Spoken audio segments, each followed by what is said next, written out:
Hello everyone, papakita ko sa inyo ang before and after ng aking vertical wall succulents. Nakita nyo naman pagkapangit-pangit talaga ng wall na yun. Pininturahan namin, nilagyan namin to ng ginawa namin ng pergola. DIY lang yung mga yan. Binili namin sa Home Depot. Yung lalagyan ng halaman, binili namin sa Amazon. Yung mga yan guys.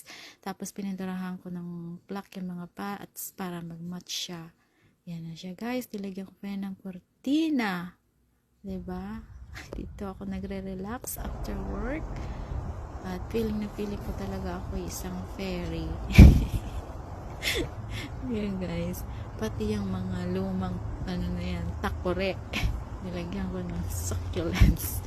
Diba guys, ang ganda-ganda lang. Kahit nasa city kami, feeling ko nasa probinsya pa rin kami, ang sariwa pa rin ang hangin dito. Oh, ang ganda lang guys, share ko lang. Thank you guys for watching. Bye!